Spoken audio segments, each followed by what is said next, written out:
എല്ലാ പ്രിയപ്പെട്ട പ്രേക്ഷകർക്കും കോൾ സെന്ററിലേക്ക് സ്വാഗതം. മൂക്കിലെ അലർജി എന്നതാണ് കോൾ സെന്ററിലെ ഇന്നത്തെ വിഷയം. നമുക്കറിയാം, തുടർച്ചയായ തുമ്മല്, മൂക്കടപ്പ്, ജലദോഷം തുടങ്ങിയവയാണ് പൊതുവായി മൂക്കിലെ അലർജി മൂലമുണ്ടാകുന്ന അസുഖങ്ങൾ.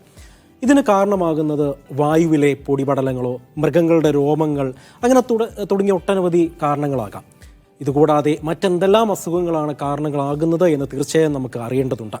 മൂക്കിലെ അലർജി ഉണ്ടാക്കുന്നതും അതിൻ്റെ ചികിത്സകൾ എന്തെല്ലാമാണ് എന്നതാണ് ഇന്ന് കോൾ സെൻറ്റർ വിശദമായി തന്നെ ചർച്ച ചെയ്യാൻ പോകുന്നത്. ഇതിനായി നമ്മോടൊപ്പം ഉള്ളത് കോഴിക്കോട് എരിഞ്ഞിപ്പാലം ജില്ലാ സഹകരണ ആശുപത്രിയിലെ ENT surgeon doctor Pebitha Fathima Ghouse ആണ് നമുക്കൊപ്പം ഉള്ളത്. ഇതുമായി ബന്ധപ്പെട്ട സംശയങ്ങൾ പ്രിയപ്പെട്ട പ്രേക്ഷകർക്ക് താഴെ കാണുന്ന നമ്പറിൽ വിളിച്ച് ചോദിക്കാവുന്നതാണ്. ഡോക്ടർ കോൾ സെൻറ്ററിലേക്ക് സ്വാഗതം. ഞാൻ തുടക്കത്തിൽ തന്നെ സൂചിപ്പിച്ചതുപോലെ തന്നെ എന്താണ് ശരിക്കും അലർജി എന്ന് പറയുന്നത്? ഈ പല ആളുകൾക്കും പല ടൈപ്പുകളാണല്ലോ അലർജി ഉണ്ടാകുന്നത്. അലർജി എന്ന് പറയുന്നത് പല തരത്തിലുണ്ട്. ചെറിയ കുട്ടികളിൽ അറ്റോപിക് ഡെർമറ്റൈറ്റിസ് എന്നുള്ളതാണ് വളരെ സിമ്പിളായിട്ടുള്ള അലർജി. കുറച്ച് കഴിഞ്ഞ് അതൊരു ഫുഡ് അലർജിയിലേക്ക് പ്രോഗ്രസ് ചെയ്യാം. അത് കഴിഞ്ഞിട്ടാണ് മൂക്കിലെ അലർജി അഥവാ അലർജിക് റൈനൈറ്റിസ്.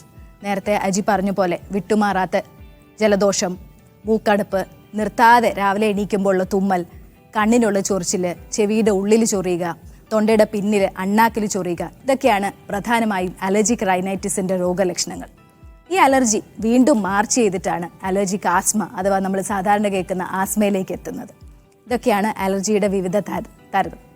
ഒപ്പം തന്നെ ഈ വിട്ടുമാറാത്ത ജലദോഷം, പനി, അപ്പോൾ അത് അലർജിയുമായി ഏതെങ്കിലും തരത്തിലുള്ള ബന്ധമുണ്ടോ? വിട്ടുമാറാത്ത ജലദോഷം, ഇപ്പോൾ നമ്മൾ തമ്മിൽ സംസാരിക്കുമ്പോൾ എനിക്കുണ്ട് ജലദോഷം, അത് വിട്ടുമാറിയിട്ടില്ല. അപ്പോൾ ഈ ആഫ്റ്റർ കോവിഡിന് ശേഷം ഒരു പനി വന്നു കഴിഞ്ഞാൽ ആളുകൾക്ക് പ്രധാനമായും അവർ ഫേസ് ചെയ്യുന്നത് വിട്ടുമാറാത്ത തുമ്മലുണ്ടാകുന്നു, ജലദോഷം ഉണ്ടാകുന്നു. ഇതിനെ എങ്ങനെയാണൊന്ന് മാറ്റിയെടുക്കാം? വിട്ടുമാറാത്ത ജലദോഷവും തുമ്മലും ഉണ്ടാകുന്നതിനെയാണ് നമ്മൾ അലർജിക് റൈനൈറ്റിസ് എന്ന് പറയുന്നത്. ഈ അലർജിക് റൈനൈറ്റിസ് പല ഗ്രേഡിലുള്ളതാവാം, പല തരത്തിലുള്ളതാവാം. എപ്പോഴും ദിവസേന തുമ്മൽ കുറേ കാലം നീണ്ടു നിൽക്കുമ്പോൾ നമ്മൾ അതിനെ പെർസിസ്റ്റൻ്റ് അലർജിക് റൈനൈറ്റിസ് എന്ന് പറയും. എന്നാൽ ചില സീസണിൽ മാത്രം, ചില പ്രത്യേക പൂമ്പൊടികളൊക്കെ പൂക്കുമ്പോൾ മാത്രം കണ്ടുവരുന്ന അലർജീസ് ഉണ്ട്. അത് സീസണൽ അലർജിക് റൈനൈറ്റിസ് എന്ന് പറയും. അതേപോലെ സിവിയറിറ്റി, എല്ലാ ദിവസവും തുമ്മലും ജലദോഷവും വരുന്നുണ്ടോ, അതല്ലെങ്കിൽ നമ്മുടെ ദൈനംദിന പ്രവർത്തനത്തെ ബാധിക്കുന്ന രീതിയിൽ ഈ അലർജിയുടെ ലക്ഷണങ്ങൾ കാണുന്നെങ്കിൽ അതിന് moderate to severe allergic rhinitis എന്ന് പറയാം. അപ്പോൾ മോഡറേറ്റ് ടു സിവിയർ അലർജിക് റൈനൈറ്റിസിനാണ് നമ്മൾ ട്രീറ്റ്മെൻറ്റ് എടുക്കേണ്ടത്. കോവിഡിന് ശേഷം ഈ അലർജിയുടെ ഇൻസിഡൻസ് വളരെ കൂടിയിട്ടുണ്ട്. അതിന് പ്രധാനമായിട്ടുമുള്ളൊരു കാരണം ഒരു ഹൈജീൻ ഹൈപ്പോത്തസിസ് ആണ്. ഡോക്ടർ, നമുക്ക് അതിലേക്ക് വരാം. ഷാജി എന്നൊരു പ്രേക്ഷകൻ സംശയം ചോദിക്കാൻ വേണ്ടി ഒന്ന് വിളിച്ചിട്ടുണ്ട്. ഷാജി, ഡോക്ടറോട് ചോദിക്കാം. പറഞ്ഞോളൂ ഷാജി. അതായത് മാഡം, നമുക്ക് അങ്ങനെ രാത്രി ഉറങ്ങുമ്പോൾ കുറച്ച് കിടക്കുമ്പോൾ പിന്നെ വായക്കൂടെ നമ്മൾ ശ്വാസം മൂക്കടയും. എത്ര കാലമായിട്ട് അത് തുടങ്ങിയിട്ട്? ഇപ്പൊ നമുക്ക് കുറച്ച് ഒരു 4-5 കൊല്ലമായി. അത് നമ്മള് ഡോക്ടറെ കണ്ടിരുന്നു. രാവിലെ എണീക്കുമ്പോ തുമ്മൽ ഉണ്ടാവോ ഷാജി? നമുക്ക് തണുപ്പുള്ള ദിവസമൊക്കെ ഭയങ്കര തുമ്മലുണ്ടോ? ഷാജി, വീട്ടിലെ ബെഡ്ഷീറ്റ്, പില്ലോ കവറൊക്കെ എത്ര ദിവസം കൂടുമ്പോഴാ മാറുന്നേ? അത് നമ്മള് പില്ലോ കവറൊക്കെ മാറുന്നത് സാധാരണ കുറച്ച് ഒരു 3-4 ആഴ്ച പിടിക്കും. അത് അലർജിയെ സംബന്ധിച്ചിടത്തോളം ഏറ്റവും പ്രധാനം അലർജിക് റൈനൈറ്റിസ് ഉള്ളവർ ഒന്നിടവിട്ടുള്ള ദിവസം തന്നെ ബെഡ്ഷീറ്റ്, പില്ലോ കവർ, പുതപ്പ് എല്ലാം മാറണം. അതിൻ്റെ കാരണം എന്താണെന്ന് വെച്ചാൽ ഈ അലർജി ഉണ്ടാക്കുന്ന ഒരു പ്രധാനപ്പെട്ട കാരണം ഡസ്റ്റാണ്. അപ്പോൾ ഈ ഡസ്റ്റിനകത്ത് വളരെ മൈക്രോസ്കോപ്പിക് ആയിട്ടുള്ള ഡസ്റ്റ് മൈറ്റുകളുണ്ട്. ഡെർമറ്റോഫെഗോയിഡ്സ് എന്നാണ് ഈ ഡസ്റ്റ് മൈറ്റിൻ്റെ പേര്. അപ്പോൾ ഈ ഡസ്റ്റ് മൈറ്റ് നശിക്കണമെങ്കിൽ നമ്മൾ ബെഡ്ഷീറ്റൊക്കെ ഒരു 55-60 ഡിഗ്രി സെൽഷ്യസ് ഉള്ള ചൂടുവെള്ളത്തിൽ തന്നെ കഴുകി ഉണക്കി എടുക്കണം. അതല്ലെങ്കിൽ ഒരു സൂര്യപ്രകാശത്തിൽ ഒരു 3 മണിക്കൂറെങ്കിലും ഇടണം. അപ്പോൾ നമ്മുടെ ശരീരത്തിൽ നിന്നുള്ള ഡെഡ് സ്കിൻ ഫ്ലേക്സ് ഒക്കെ, വേർപ്പ്, ഇതൊക്കെ കൂടെ ആവുമ്പോഴാണ് ഈ ഡസ്റ്റ് മൈറ്റുകൾ വല്ലാതെ പെരുകുന്നത്. അത് ഡസ്റ്റ് മൈറ്റിൻ്റെ ഏറ്റവും ഇഷ്ടപ്പെട്ട ഭക്ഷണമാണ് നമ്മുടെ സ്കിൻ ഫ്ലേക്സ്. ഇതൊന്ന് ഷാജി ചെയ്ത് നോക്ക്. ബെഡ്ഷീറ്റ്സ്, പില്ലോ കവർ, പുതപ്പ്, ഇതെല്ലാം ഒരു 2 ദിവസം കൂടുമ്പോഴെങ്കിലും മാറണം. പിന്നെ നമ്മുടെ മാട്രസും നമ്മുടെ തലേണയൊക്കെ അത് വലിയൊരു ഇൻവെസ്റ്റ്മെൻ്റ് ആണ്. നമ്മൾ ജീവിതത്തിൻ്റെ ഒരു 1/3 ഭാഗം ഉറങ്ങുക. അപ്പോൾ ഇതെല്ലാം വളരെ കംഫർട്ടബിൾ ആയിട്ടുള്ള അലർജൻ റിപ്പല്ലൻ ഫൈബേഴ്സിൽ ഉണ്ടാക്കിയിട്ടുള്ള മാട്രസും പില്ലോസും ഒക്കെ ആണെങ്കിൽ കുറച്ചുകൂടി അലർജി ഉള്ളവർക്ക് ഹെൽപ്ഫുൾ ആയിരിക്കും.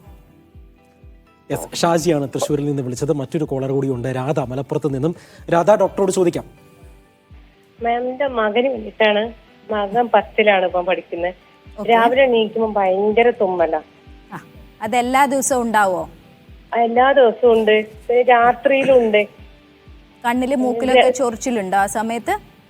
ആ ഒരു തൊണ്ട ഇങ്ങനെ ഭയങ്കരമായിട്ട് തൊണ്ടയുടെ പുറകിൽ ഇങ്ങനെ ആക്കിയ ഒരു ശബ്ദം ഉണ്ടാക്കും. ഇതിനെ അലർജിക് റൈനൈറ്റിസ് എന്ന് പറയും. അപ്പോൾ അതിൻ്റെ സിവിയറിറ്റി അനുസരിച്ചിട്ടാണ് നമ്മൾ ട്രീറ്റ്മെൻറ്റ് കൊടുക്കേണ്ടത്. പ്രധാനമായിട്ടും അലർജിക്ക് ഏറ്റവും ബെസ്റ്റ് ട്രീറ്റ്മെൻറ്റ് എന്ന് പറയുന്നത് നെയ്സൽ സ്പ്രേസ് ആണ്.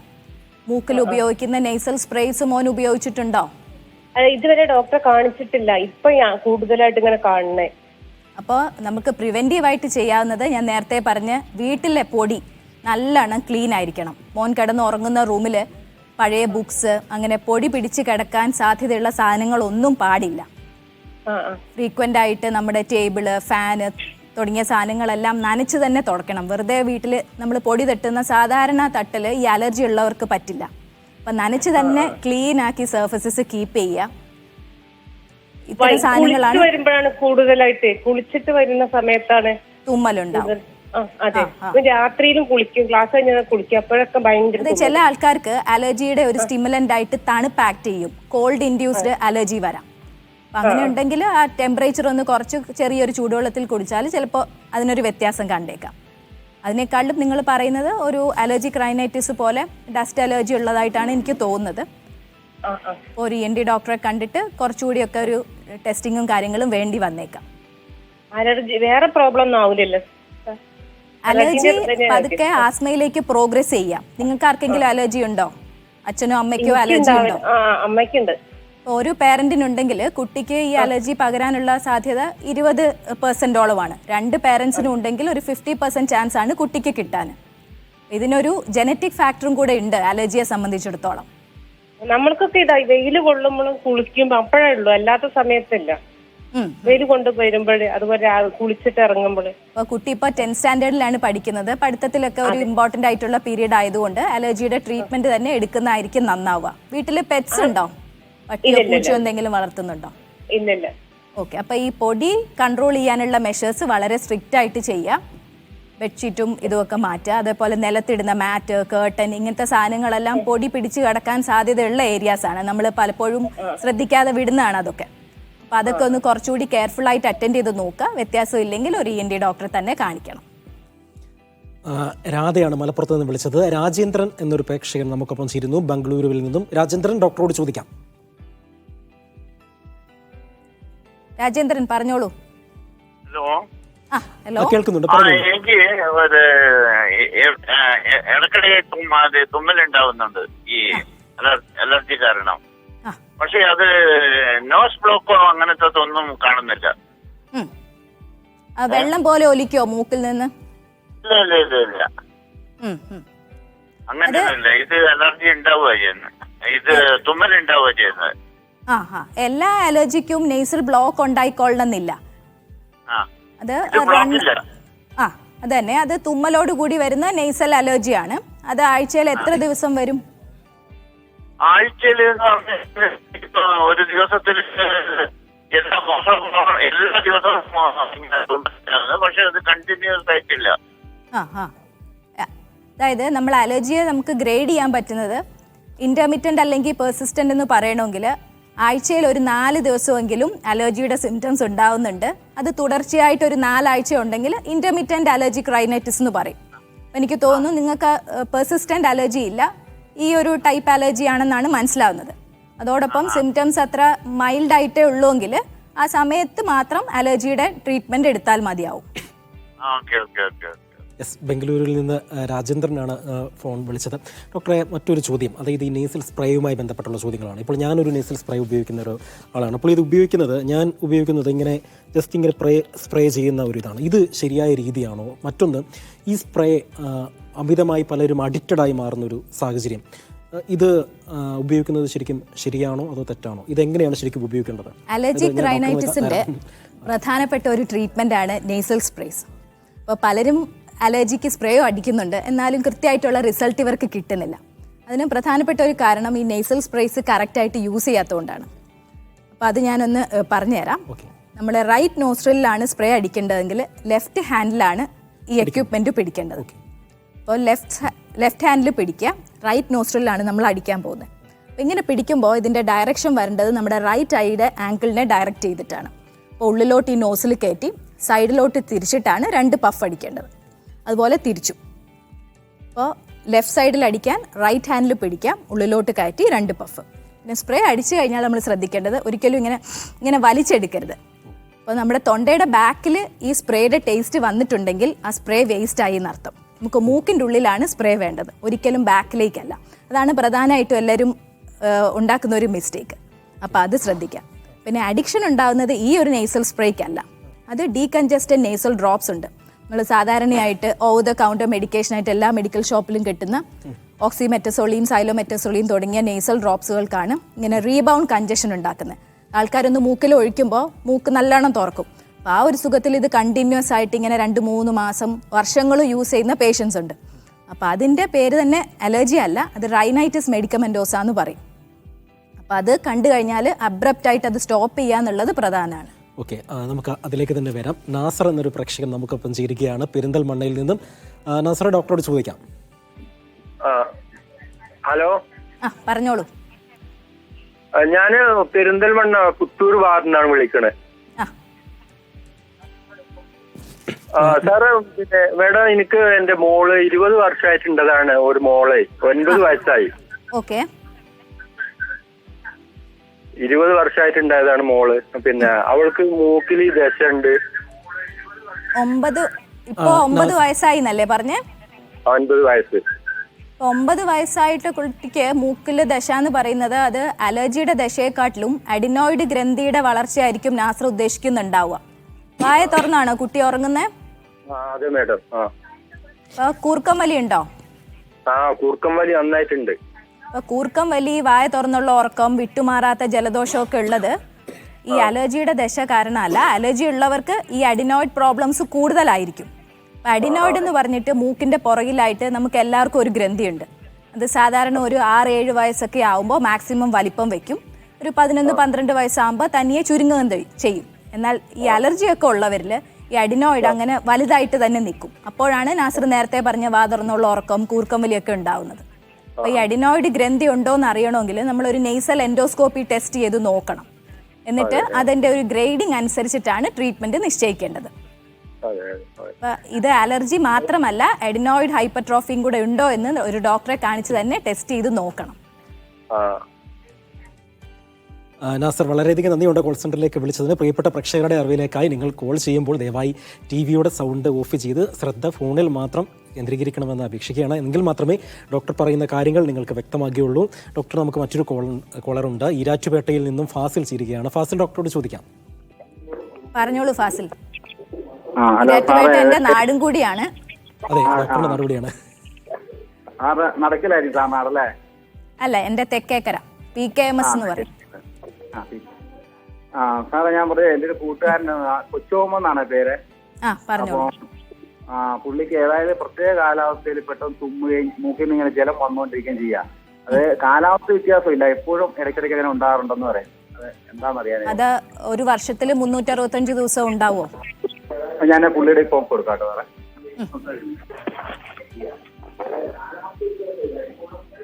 പറഞ്ഞോളൂ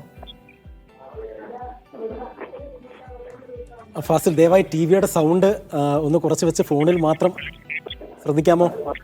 ഹലോ, പറഞ്ഞോളൂ, കേൾക്കാം. എല്ലാ സമയത്തും ഇല്ല ഡോക്ടർ. എന്താണ്? ക്ലിയർ അല്ല. എല്ലാ സമയത്തും ഉണ്ടാവുന്നില്ല, ചില സമയങ്ങളിലേ ഉണ്ടാവുന്നുള്ളൂ. അപ്പൊ തുമ്മലാണോ, മൂക്കടപ്പാണോ, വെള്ളം പോലെ ഒലിക്കൽ, ഏതാണ് കൂടുതൽ? മൂക്കിലൂടെ വെള്ളം ഒലിച്ചു വരുന്നുണ്ട്. മൂക്കിലൂടെ വെള്ളം ഒഴുകി വരുന്നുണ്ട്. തുമ്മലുണ്ട് ഇടയ്ക്ക്. കാണിച്ചിട്ടില്ലേ ഇത് ഇതുവരെ? ഇല്ല, കാണിച്ചിട്ടില്ല. എല്ലാ സമയത്തും ഇല്ല, ചില സമയങ്ങളിലേ ഉള്ളൂ. അത് ഡെയിലി ആക്ടിവിറ്റീസിനെ ബാധിക്കുന്ന രീതിയിൽ, ബുദ്ധിമുട്ടാക്കുന്ന രീതിയിൽ തോന്നുന്നുണ്ടോ? ഇല്ല, അങ്ങനെ ഇല്ല. ചില സമയങ്ങളിലേ ഉള്ളൂ, ചില സമയങ്ങളിൽ. അതെന്തെങ്കിലും സ്മെല്ലടിക്കുമ്പോഴാണോ, അത് പൊടി തട്ടുമ്പോഴാണോ, അങ്ങനെയൊക്കെ മാത്രം? ആ സമയത്താ.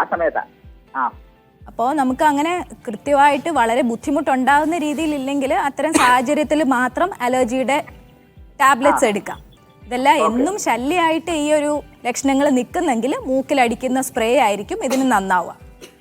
പിന്നെ പ്രത്യേകിച്ച് എന്തെങ്കിലും പൊടിയോടോ മറ്റോ ആണോ എന്ന് നമുക്ക് ടെസ്റ്റ് ചെയ്ത് കണ്ടുപിടിക്കാം സ്കിൻ പ്രിക് ടെസ്റ്റ് വഴി.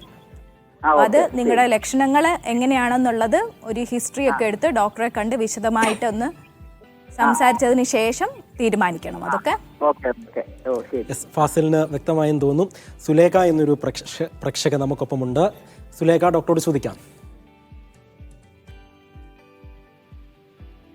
ഡോക്ടർ, ഞാൻ സുലേഖയാണ് സംസാരിക്കുന്നത്. പറഞ്ഞോളൂ. എനിക്ക് പിന്നെ ഈ രാവിലെ എണീക്കുമ്പോ ഒക്കെ ഭയങ്കര തുമ്പലും ഈ മൂക്കിൽ ഇങ്ങനെ വെള്ളം ഒരിക്കലാണ്. പിന്നെ അപ്പം പിന്നെ പോകാൻ പറ്റില്ല. എന്തെങ്കിലും പൊടികള് മസാലപ്പൊടികൾ അതൊക്കെ എടുക്കുമ്പോ തുമ്മലാണ്. തൊണ്ടയുടെ പുറകിലും ചെവിയിലൊക്കെ ചൊറിച്ചിലുണ്ടാവും. ഡോക്ടറെ കാണിച്ചിരുന്നു. അപ്പൊ മെഡിസിൻ ഒക്കെ എടുത്ത് അപ്പൊ ആ സമയത്ത് കുറവുണ്ടാവും, പിന്നെ വീണ്ടും വരും.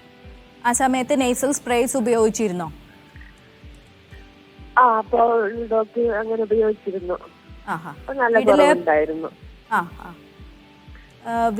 ഇപ്പൊ ഞാനിപ്പോ ഇവിടെയാണുള്ളത്. ഇപ്പൊ ഞാൻ ബഹ്റൈനിലാണുള്ളത്. ഇപ്പൊ ഇവിടെ തണുപ്പായോണ്ട് വീണ്ടും ഇങ്ങനെ രാവിലെ ഒക്കെ ആകുമ്പോ നല്ല തണുപ്പല്ലേ, അപ്പൊ വീണ്ടും തുമ്മല് വരും. ചില ആൾക്കാർക്ക് ഈ കാലാവസ്ഥയുമായിട്ട് ബന്ധപ്പെട്ടുള്ള അലർജിക് റൈനൈറ്റിസ് ഉണ്ടാവും. അപ്പൊ അങ്ങനെ ഉള്ളപ്പോ നമ്മൾ അതിന് കൃത്യമായിട്ടുള്ള ട്രീറ്റ്മെന്റിന്റെ കൂടെ തന്നെ വളരെ കറക്റ്റ് ആയിട്ടുള്ള പ്രിവെന്റീവ് മെഷേഴ്സും പ്രധാനമാണ്. ഞാൻ നേരത്തെ പറഞ്ഞു, വീട്ടിലുള്ള ഡസ്റ്റ് കൺട്രോൾ മെഷേഴ്സ്. അതുപോലെ പുറത്തൊക്കെ ആണെങ്കിൽ മിക്കവാറും AC യൂസ് ചെയ്യുന്നുണ്ടാവും. AC-യുടെ സർവീസിങ്ങും ഈ അലർജിക് റൈനൈറ്റിസിൽ ഭയങ്കര പ്രധാനം. കിടന്ന് ഉറങ്ങുമ്പോ ഒരു ഇടയ്ക്ക് ശ്വാസം കിട്ടാത്ത മാതിരി മൂക്ക് ഇങ്ങനെ അടഞ്ഞു നിൽക്കും. അപ്പോ അലർജിക് റൈനൈറ്റിസ് ഉള്ളവരുടെ മൂക്ക് അടഞ്ഞു നിൽക്കുവേ. മൂക്കിന്റെ ഉള്ളില് നമുക്ക് എല്ലാവർക്കും ചെറിയ ടർബിനേറ്റ്സ് ഉണ്ട്. അപ്പൊ ഈ അലർജി ഉള്ളവരിൽ ഈ ടർബിനേറ്റ്സ് കുറച്ച് വികസിച്ചിട്ടായിരിക്കും ഉണ്ടാവുക. അതുകൊണ്ടാണ് ഈ മൂക്കടപ്പ് വരുന്നത്. അപ്പൊ നേസൽ സ്പ്രേസ് ഇത്തരം കഞ്ചഷനുകൾ നന്നായിട്ട് കുറയ്ക്കും.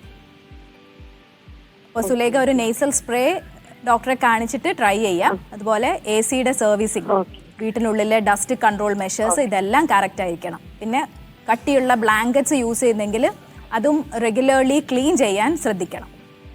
ഡോക്ടർ, എല്ലാ പ്രേക്ഷകർക്കും അറിയാനുള്ളത് ഈ തുമ്മലിൻ്റെ കാര്യമാണ്. പ്രത്യേകിച്ച് രാവിലെ എഴുന്നേൽക്കുമ്പോഴൊക്കെ ഉണ്ടാകുന്ന തുമ്മൽ. ഇപ്പോൾ ഈ തണുപ്പ് കാലമാണ്. അപ്പോൾ ഈ തണുപ്പ് കാലത്ത് ഇത് സാധാരണമായി ഉണ്ടാവാറുള്ളതാണോ ഈ തുമ്മൽ? തണുപ്പ് അലർജി ഉണ്ടാക്കുന്ന ഒരു സ്റ്റിമുലൻ്റ് ആണ്. അപ്പോൾ അതുകൊണ്ട് അതെപ്പോഴും ഒരു ട്രിഗർ ആയിരിക്കും അലർജിക്ക്. അപ്പം അത് മാത്രമല്ല, ഞാൻ നേരത്തെ പറഞ്ഞില്ലേ, നമ്മുടെ വീടിനുള്ളിലെ സാഹചര്യവും അലർജിക്ക് ട്രിഗേഴ്സ് ആയിട്ട് ആക്ട് ചെയ്യും. അപ്പോൾ ഈ അലർജിക്ക് പ്രോൺ ആയിട്ടുള്ള ആൾക്കാർ അതിനനുസരിച്ചിട്ട് വീടിൻ്റെ ഉള്ളിലെ ക്ലെൻലിനെസ്സും വളരെ പ്രധാനമാണ്. പ്രത്യേകിച്ചും ഡസ്റ്റ് മൈറ്റുകളുടെ കാര്യം, ബ്ലാങ്കറ്റ്സിൻ്റെ കാര്യം. പിന്നെ AC ഉപയോഗിക്കുന്നവരാണെങ്കിൽ AC ഫിൽറ്ററുകൾ ഒരു 2-3 മന്ത്സ് കൂടുമ്പോഴെങ്കിലും സർവീസ് ചെയ്യണം. അങ്ങനെയുള്ള കാര്യങ്ങൾ. ഡോക്ടർ, നമുക്ക് അതിലേക്ക് വരാം. ഒരു കോളറുണ്ട്. എടപ്പാളിൽ നിന്നും അഫ്രോ ചേരുകയാണ്. അഫ്രോ, ഡോക്ടറോട് സംസാരിക്കാം.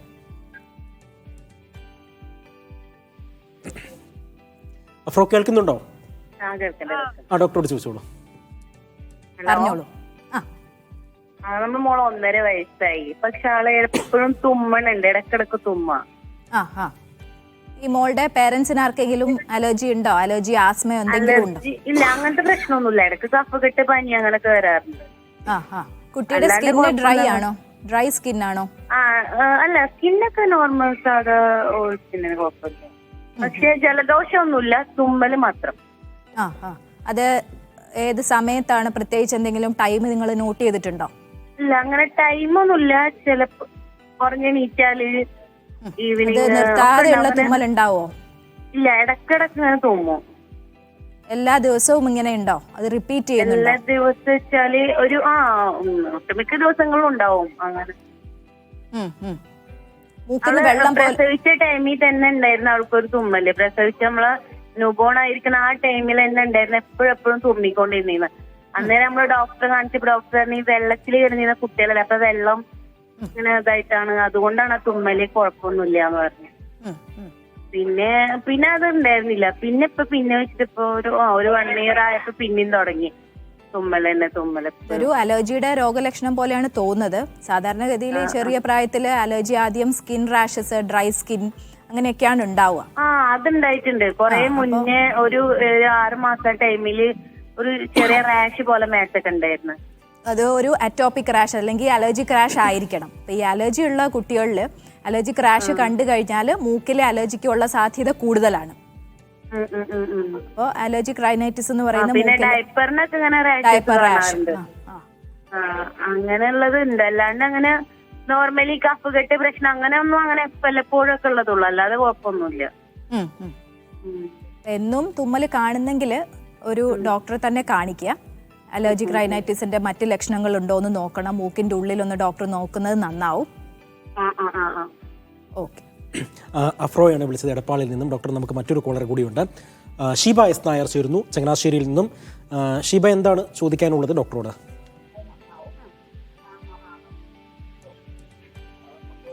ഷീബ കേൾക്കുന്നുണ്ടോ? കേൾക്കുന്നുണ്ട്. ഡോക്ടറോട് ചോദിച്ചോളൂ. ഡോക്ടർ പറഞ്ഞോളൂ. ഷീബ പറഞ്ഞോളൂ. ഡോക്ടർ, എനിക്ക് സൈനറ്റീസിന്റെ അസുഖമുണ്ട്. സൈനസൈറ്റിസ് ഉണ്ട്. അപ്പൊ എനിക്ക് തണുത്തതൊന്നും കഴിക്കാൻ പറ്റത്തില്ല. പിന്നെ ജലദോഷവും തുമ്മലും. ഷീബ, ആ ടിവിയുടെ ശബ്ദം ഒന്ന് കുറയ്ക്കാമോ? എങ്കിൽ മാത്രമേ ഡോക്ടർക്ക് കേൾക്കാൻ പറ്റൂ. അപ്പം എനിക്ക് തണുത്തതൊന്നും കഴിക്കാൻ പറ്റത്തില്ല. അപ്പൊ എന്താ, തുമ്മല് വരികയാണോ അതോ ജലദോഷാണോ? എനിക്ക് ഇങ്ങനെ പിന്നെ ഈ കണ്ണ് രണ്ടും വേദന, മൂക്ക് വേദന, മുഖം വേദന, തലവേദന, തല കുനിക്കാൻ പറ്റത്തില്ല. അത് കുറെ കാലമായിട്ട്, ഒരു 3 മാസത്തിലധികം ആയോ? എനിക്ക് തുടങ്ങിയിട്ട് 5-6 വർഷമായി. അപ്പോൾ കുറെ കാലമായിട്ടുള്ളതാണെങ്കിൽ അതൊരു ക്രോണിക് സൈനസൈറ്റിസ് എന്നുള്ള പോലെ മാറിയിട്ടുണ്ടാവും. നമ്മുടെ മുഖത്ത് ഇരുവശത്തുമായിട്ട് എയർ തിങ്ങി നിൽക്കുന്ന സൈനസുകളുണ്ട്. അപ്പോൾ ഈ സൈനസിനകത്ത് കഫം മറ്റും നിറഞ്ഞ് ഒരു അക്യൂട്ടായിട്ടുള്ള ഇൻഫെക്ഷൻ കഴിഞ്ഞു കഴിഞ്ഞാൽ അതിൻ്റെ ഉള്ളിൽ തന്നെ ചെറിയ മാറ്റങ്ങൾ നമ്മുടെ സൈനസിനുള്ളിൽ വരും. അപ്പോൾ ഇത്തരം മാറ്റങ്ങൾ മാറാതെ നിൽക്കുമ്പോൾ, അതിന് ട്രീറ്റ്മെൻറ്റ് എടുക്കാതെ വരുമ്പോഴാണ് ഈ ക്രോണിക് സൈനസൈറ്റിസ് എന്നുള്ള ഒരു രീതിയിലേക്ക് ഇത് മാറുന്നത്. അത് നമുക്ക് ഈ സൈനസുകളുടെ ഉള്ളിൽ എന്താണെന്നൊക്കെ അറിയാൻ ഒരു CT സ്കാൻ ചെയ്ത് നോക്കേണ്ടി വരും, കുറേ കാലമായിട്ട് മാറാതെ നിൽക്കുന്നതാണെങ്കിൽ. അതൊന്ന് ഒരു ENT ഡോക്ടറെ കാണിച്ചിട്ട് വിശദമായിട്ടുള്ള ടെസ്റ്റുകൾ ചെയ്ത് നോക്കണം. ഷീബ എസ് നായരാണ് സംസാരിച്ചത്. നമ്മൾ നേരത്തെ സംസാരിച്ചുകൊണ്ടിരുന്ന ഡസ്റ്റ് അലർജി, നമ്മുടെ വീടുകളിൽ നിരന്തരം ഉപയോഗിക്കുന്നതാണ്. മാറ്റുകൾ, ഒപ്പം തന്നെ ബെഡ്ഷീറ്റുകൾ, അങ്ങനെയുള്ള ഉപയോഗിക്കാറുണ്ട്. പക്ഷേ ഇത് നമ്മൾ മാസത്തിലൊരിക്കൽ അല്ലെങ്കിൽ വർഷത്തിലൊരിക്കലൊക്കെയാണ് പലപ്പോഴും അത് വാഷ് ചെയ്യുന്നത്, അങ്ങനെ ചെയ്യുന്നത്. അപ്പോൾ ശരിക്കും നേരത്തെ നമ്മുടെ കോളർമാരെല്ലാം സൂചിപ്പിച്ച, അപ്പോൾ ഡോക്ടർ പറഞ്ഞൊരു പ്രധാന കാരണം അത് ഒരു ദിവസം മാറ്റുക. ഈ ഡസ്റ്റ് മൈറ്റുകൾ എന്ന് പറയുന്നത് പല ഇനത്തിലാണ് ഉള്ളത്. നമ്മുടെ നാട്ടിൽ പ്രധാനമായിട്ടും ഡെർമറ്റോഫെഗോയിഡ്സ് ഫാരിനെ, ഡെർമറ്റോഫെഗോയിഡ്സ് ടെറോസിനസ് എന്ന 2 വിഭാഗത്തിൽപ്പെട്ട ഡസ്റ്റ് മൈറ്റുകളാണ് സാധാരണ കാണുന്നത്. ഈ ഡസ്റ്റ് മൈറ്റുകൾക്ക് ഏറ്റവും ഇഷ്ടം നമ്മുടെ ഡെഡ് സ്കിൻ സെൽസ് ആണ്. അപ്പോൾ നമ്മൾ സ്ഥിരമായിട്ട് കിടക്കുന്ന ബെഡിൽ, നമ്മൾ കുഷൻഡ് ആയിട്ടുള്ള ഫേർണിച്ചറുകളിലൊക്കെയാണ് ഈ ഡസ്റ്റ് ഇഷ്ടം പോലെ ഉണ്ടാവുക. അപ്പോൾ ഈ സ്കിൻ ഫ്ലേക്സ് ആണ് ഇവരുടെ ഏറ്റവും ഇഷ്ടപ്പെട്ട ഭക്ഷണം. അതുകൂടാതെ വാം ഹ്യൂമിഡ് എൻവയോൺമെൻറ്റ്, അപ്പോൾ ഈ മാറ്റിലും കാർപ്പറ്റിലും ഒക്കെ വാമായിട്ടുള്ള ഇവരുടെ സർവൈവൽ വളരെ നന്നായിട്ട് കൂട്ടുന്ന ഒരു എൻവയോൺമെൻറ്റ് നമ്മൾ തന്നെ ഉണ്ടാക്കി വെക്കുകയാണ്. അപ്പോൾ കഴിയുന്നതും അലർജി ഉള്ളവരിൽ മാറ്റിൻ്റെ എണ്ണം വളരെ കുറയ്ക്കുക. അതേപോലെ കാർപ്പറ്റ്സ്, കുട്ടികളെയൊക്കെ കളിക്കാൻ ഇരുത്തുമ്പോൾ കാർപ്പറ്റ്സിൽ ഇരുത്തരുത്, വെറും പ്ലെയിൻ ആയിട്ടുള്ള ടൈൽ സർഫസിൽ ഇരുത്തുക. കാർപ്പറ്റ് മാത്രമല്ല, കേർട്ടൻസ്, നമ്മൾ ബെഡ്ഷീറ്റൊക്കെ ഇടയ്ക്കിടയ്ക്ക് മാറ്റുമെങ്കിലും കേർട്ടൻസ് ഒരു 2-3 മാസം കൂടുമ്പോഴായിരിക്കും എടുത്ത് വാഷ് ചെയ്യുന്നത്. അപ്പോൾ ഈ കേർട്ടൻസ് കഴിയുന്നതും അലർജി ഉള്ളവർ വീട്ടിൽ നിന്ന് തന്നെ ഒഴിവാക്കുന്നതായിരിക്കും. സാഹചര്യം ഉണ്ടെങ്കിൽ അതായിരിക്കും നന്നാവുക. ഈ ഡസ്റ്റ് മൈറ്റ്സ് നശിക്കണം എന്നുണ്ടെങ്കിൽ നമ്മൾ ഒരു 55-60 ഡിഗ്രി സെൽഷ്യസ് ചൂടിൽ ഇത് കഴുകണം. നമ്മൾ ബെഡ്ഷീറ്റിൻ്റെ ഫാബ്രിക്കും ഡ്യൂറബിലിറ്റി ഒക്കെ കുറയും, എന്നാലും ഡസ്റ്റ് മൈറ്റ് നശിക്കണമെങ്കിൽ ഈ ഒരു മാർഗ്ഗമേ ഉള്ളൂ. ഓക്കെ. മറ്റൊരു സംശയം, ഇപ്പോൾ മലയോര ജില്ലകളിലുള്ള ആളുകൾക്ക് വേണ്ടിയുള്ള ഒരു ചോദ്യമാണ്. അപ്പോൾ ഈ റബ്ബറിൻ്റെ ഇല പൂക്കുമ്പോൾ, പൈനാപ്പിൾ ഇല പൂക്കുമ്പോൾ, കാപ്പിയുടെ ഇല പൂക്കുമ്പോൾ ഉണ്ടാകുന്ന സമയങ്ങളിൽ പലർക്കും അലർജി വരാറുണ്ട്, തുമ്മൽ വരാറുണ്ട്, അത് വിട്ടുമാറാത്ത തുമ്മൽ. അതെന്തുകൊണ്ടാണ്? അതിനൊരു പ്രതിവിധി എങ്ങനെയാണ്? അത് പൂമ്പൊടികൾ ഉണ്ടാക്കുന്ന പോളൻ അലർജി, സീസണൽ അലർജീസിൻ്റെ അടിയിൽ വരും. ഈ കാറ്റഗറിയിൽ വളരെ ശക്തമായിട്ടുള്ള സീസണൽ അലർജി ഉള്ളവർ ഇതിനെല്ലാം ഒരു സീസൺ ഉണ്ടാവും ഇത് പൂക്കുന്നതിന്. അപ്പോൾ ആ ഒരു സീസൺ തുടങ്ങുന്നതിന് ഒരു 2 to 3 വീക്സ് മുമ്പ് തന്നെ അലർജിക്കുള്ള ട്രീറ്റ്മെൻറ്റ് സ്റ്റാർട്ട് ചെയ്ത് വെക്കണം, പ്രത്യേകിച്ചും നേസൽ സ്പ്രേസ്. അതുപോലെ അലർജിക്ക് വളരെ ഇഫക്റ്റീവായിട്ടുള്ള ടാബ്ലറ്റ്സും ഉണ്ട്, നേസൽ സ്പ്രേസ് ആണ് ഇതിൽ ഏറ്റവും ബെസ്റ്റ്. പിന്നെ നമ്മൾ പറയാൻ വിട്ടുപോയൊരു കാര്യം, ആനിമൽ ഡാൻഡർ. നമ്മുടെ എല്ലാം വീട്ടിലിപ്പോൾ പെറ്റ്സ് ഉണ്ട്, പേർഷ്യൻ ക്യാറ്റ്, മറ്റു ഡോഗ്സ് എല്ലാം ഉള്ളിൽ ബെഡ്റൂമിൽ വരെ കയറുന്നവയാണ്. ഈ ആനിമൽ ഡാൻഡർ ഹൗസ് ഡസ്റ്റ് പോലെ തന്നെ അപകടകാരിയായിട്ടുള്ള ഒരു അലർജനാണ്. അപ്പോൾ ഈ പെറ്റ്സ് നമ്മുടെ ബെഡ്റൂമിൽ കയറുമ്പോൾ ഇതിൻ്റെ സലൈവ, സ്വെറ്റ്, ഇതിനകത്തെല്ലാം ഈ പ്രോട്ടീൻസിനാണ് മനുഷ്യന് അലർജി ഉണ്ടാകുന്നത്. അപ്പോൾ ഇത്തരം ഘടകങ്ങളും അലർജിയുടെ പ്രിവെൻഷനിൽ വളരെ പ്രധാനപ്പെട്ട ഒന്നാണ്. ഓക്കെ, എൻ്റെ ഒരു സുഹൃത്ത് അദ്ദേഹം മാത്രമല്ല ഒട്ടനവധി ആളുകൾ പറയുന്ന ഒരു കാര്യം, ഞങ്ങൾക്ക് ചെമ്മീൻ ഇഷ്ടമാണ്, പ്രോൺസ് ഇഷ്ടമാണ്, പക്ഷേ ഇതൊന്നും ഞങ്ങൾക്ക് കഴിക്കാൻ പറ്റുന്നില്ല, ഞങ്ങൾക്ക് അലർജി ഉണ്ടാകുന്നു എന്ന് പറയുന്നു. ഇത്തരക്കാർക്ക് മാറാൻ വേണ്ടി ഏതെങ്കിലും തരത്തിലുള്ള മെഡിസിൻസ് ഉണ്ടോ? ഇത് നേസൽ അലർജിയുമായിട്ട് ബന്ധപ്പെട്ടിട്ടുള്ളതല്ല, ഫുഡ് അലർജിയുടെ ഇതിൽ വരും. നമുക്കൊരു ഭക്ഷണ സാധനത്തോട് ഫുഡ് അലർജി കണ്ടു കഴിഞ്ഞാൽ അതിൽ ഏറ്റവും പ്രധാനം അത് ഒഴിവാക്കുക എന്നുള്ളത് തന്നെയാണ്. അത് വീണ്ടും വീണ്ടും കഴിച്ച് കൂടുതൽ അലർജി ഉണ്ടായിക്കഴിഞ്ഞാൽ ചിലപ്പോൾ വളരെ സ്ട്രോങ് ആയിട്ടുള്ള അനഫിലാക്റ്റിക് റിയാക്ഷൻസ്, നമ്മുടെ മരണത്തിന് വരെ കാരണമായേക്കാവുന്ന റിയാക്ഷൻസും ഉണ്ടാവാം. അപ്പം അതുകൊണ്ട് ഒരു സാധനത്തിനോട് നമുക്ക് അലർജി കണ്ടു കഴിഞ്ഞാൽ അത് ഒഴിവാക്കുകയാണ് അതിൻ്റെ ബെസ്റ്റ് ട്രീറ്റ്മെൻറ്റ്. പിന്നെ സബ്ക്യൂട്ടേനിയസ് ഇമ്മ്യൂണോതെറാപ്പി എന്നൊക്കെ പറഞ്ഞിട്ടുള്ള ട്രീറ്റ്മെൻറ്റുകൾ ഡസ്റ്റ് അലർജിക്കും അനിമൽ ഡാൻഡർ അലർജിക്കും ഒക്കെ നമ്മൾ വളരെ ലോ കോൺസെൻട്രേഷനിൽ നമ്മുടെ ശരീരത്തെ ഇതിനെ സെൻസിറ്റൈസ് ചെയ്തെടുക്കാം. പക്ഷേ ഫുഡ് അലർജിയെ സംബന്ധിച്ചിടത്തോളം ബീഫ്, സെഷൽ ഫുഡൊക്കെയാണ് കാണുന്നതെങ്കിൽ അത് ഒഴിവാക്കുക തന്നെയാണ് നല്ലത്. ഈ മൂക്കിലെ അലർജിയുമായി ബന്ധപ്പെട്ടുള്ള പ്രേക്ഷകരുടെ സംശയങ്ങൾക്ക് മറുപടി പറയുകയായിരുന്നു ENT സർജനായ doctor Pebitha Fathima gaurs. ഇത്രയും നേരം ഡോക്ടർ കോൾ സെൻറ്ററിൽ ഞങ്ങളോടൊപ്പം സഹകരിച്ചതിന് വളരെയധികം നന്ദി പറയുന്നു.